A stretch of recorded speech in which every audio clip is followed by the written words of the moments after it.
Hi, I'm Linda Stephen.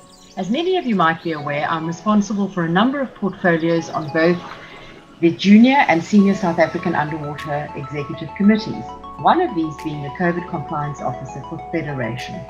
In this regard, I have assisted Boerland and their COVID Compliance Officer for the tournament, Manek Pistana, in applying and meeting the regulations imposed by the government and sports and recreation. Our aim is to ensure that we comply in all aspects so that we do not jeopardize any future tournaments hosted by South African Underwater Hockey Federation.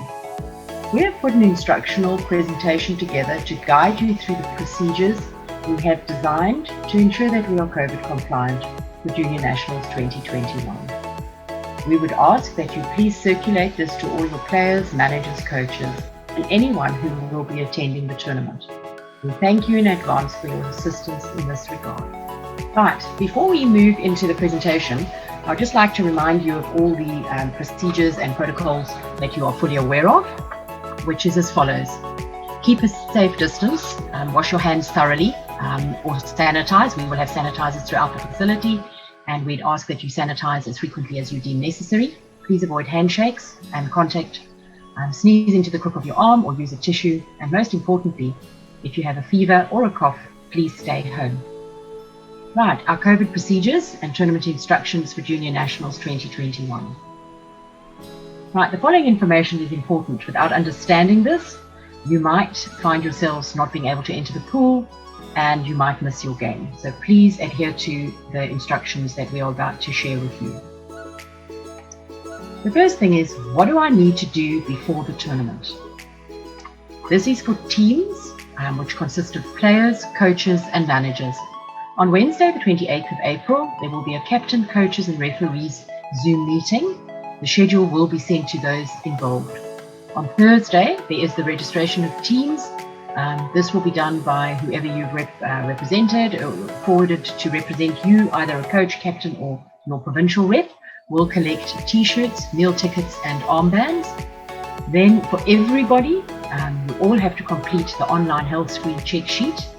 And on Friday, you will arrive at the tournament with your armband on.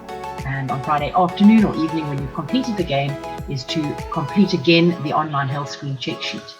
On Saturday, on day 2 of our tournament, you arrive at the tournament with your armband on. Right, for officials, designated personnel, and vendors, you will be required on the 29th of April, Thursday, to complete the online health screen check sheet. And for anyone who is setting up gazebos at the facility, to be there between 3 and 6 o'clock. On Friday, day 1 of the tournament, armbands will be handed to you at the security gate. That's our COVID entry point.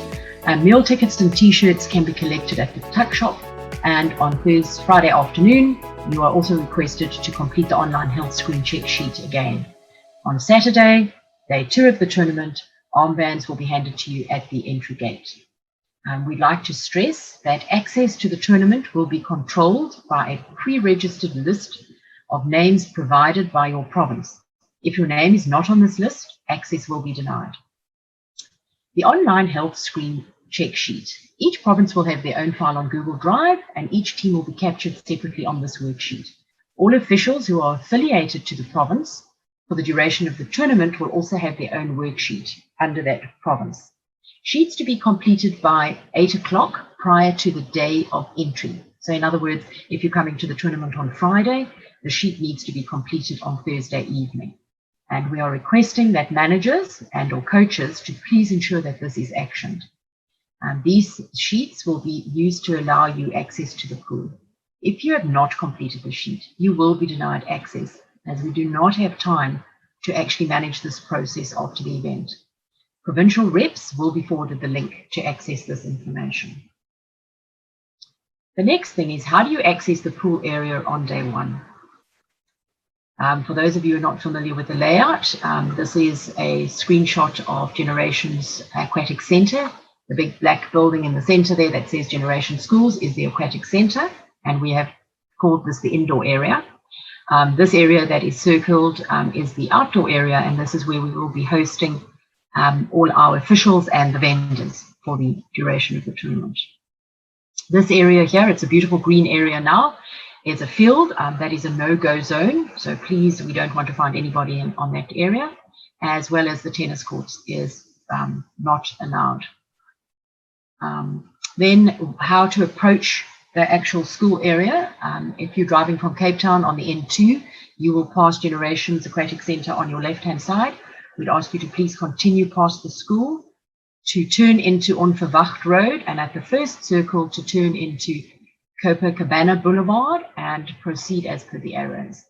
We'd ask you to stop before the second last circle and park in that parking area there. It's actually not an area, it's actually just a road.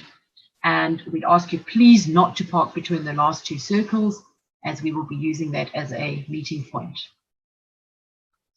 And once you've parked your car, we are going to ask that the teams proceed over the circle and into the team assembly area.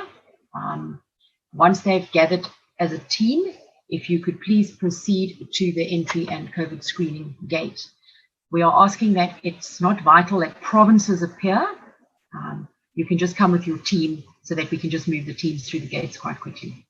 If you are not a player and you're just a scorer or an official, if you could come directly to the entry gate and just proceed through there. At the entry gate, we'd like to stress no mask, no entry. Players, coaches and managers, all players and coaches to be wearing the correct color armband. Managers will receive their designated armband at the gate. Players to proceed through the gate in teams with the designated coach and manager. Temperatures will be taken. Anyone above 37.5 will be denied access. Sanitize your hands and proceed. As mentioned, all other persons proceed to the gate where you will receive an armband and your temperature taken. Sanitize your hands and you're then allowed into the facility. Right, once the players have gone through the entry and COVID screening, we are asking you to proceed along this road and go into the pool area. Once you're in the pool area, please find your designated province. We have identified areas for every province. Put down your underwater hockey kit, and then we are asking you to exit out the back door and line up in alphabetical order in your province. You guys are familiar with this.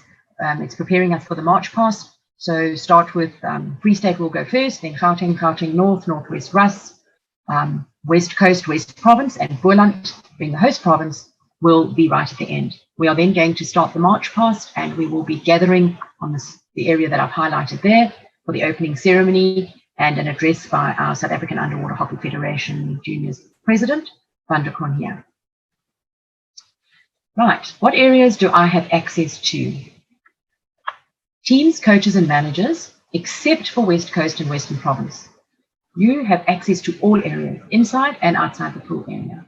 West Coast and Western Province have access only to the pool area when they are playing a match. All scorers and vendors based outside of the pool area. Access to these areas, or I should say access to the pool area, only when you are required to score or officiate. We are asking that the scorers just go in when the game is on, that they are assigned, and as soon as that game is finished, to come back to the outside area. Access to the areas will be controlled by different color armbands, so we will be able to identify whether you should be in the pool or not, and armband coding will be on display at the entrance to the pool area. The game cycle, I'm not sure if many of you are aware, but there are numbers regulating how many people we are allowed in an indoor environment and how many people we are allowed in an outdoor environment for tournaments. In this regard, we've had to have a cycle period to ensure that we actually meet the numbers that they have been prescribed. So this is how it is going to work. You're going to play your game. Immediately after the game, players, scorers and managers to leave the pool area via the exit, which has now appeared on your screen. There is sufficient time for you to get a towel and or a hoodie and to get your COVID mask and exit the area. We have allowed for a little bit of an overlap, but we would like you to leave as quickly as you possibly can. Please ensure, as I've mentioned, that you do have your COVID mask, and they're very strict, as that masks are worn at all times. We'd like you then to proceed around the back, down the road, follow the green arrows to the holding station. And once again, we're asking managers to take responsibility to ensure that the team moves out of the area as quickly as possible. When the next team arrives at the holding station, you may then join your province. We would just like to note that it's not necessary that you go to the holding station as long as you are outside and you are outside for the duration of one game before you make your way back inside. How do I access the pool area on day 2? Day 2 is a little simpler than day 1 because we don't have the team parade or the opening ceremony. So teams will come when their managers have given them the right time to arrive at the pool. So we will have less congestion at the gate. So players and coaches, you can proceed directly to the gate, ensuring you are wearing your correct color armband. We will tick you off against the health check screen sheet. So please ensure once again that has been completed the day before. All other persons proceed to the gate where you will receive your armband, and we will also check you off against the health screen check sheet that you had filled in the day before. Everyone will have their temperature taken. Anyone above 37.5 will be denied access. Sanitize your hands and proceed. Right, in order for us to manage the regulations and to have control over the numbers that we are governed by, the gate will be open during the following hours. Friday we have specific hours, and again on Saturday. So please take note of those hours and adhere to them. Right, just a few reminders to end off: to wear your mask at all times, no celebrating of goals with hand slaps, high fives or hugs, keep a safe distance. In this regard, we have set up provinces, we sort of ring-fenced various provinces, and we've ensured that there's a gap between the provinces to create a social distancing between provinces. I would like to ask that you sanitize your hands frequently and adhere to the access areas that we have explained to you in this presentation. Furthermore, we would like you to please, as I mentioned up front, circulate this to as many people as you're aware is attending the tournament, so that everybody is very versed on how we're going to manage the tournament with regards to COVID and implementing the regulations that are enforced. I'd like to further say that for any queries, you are welcome to contact me, Linda Stephen, at my email address is sp@sauwhf.co.za. Wishing you all a really great tournament, and we trust that you all manage to stay safe over these trying times. Thank you for your patience in this regard.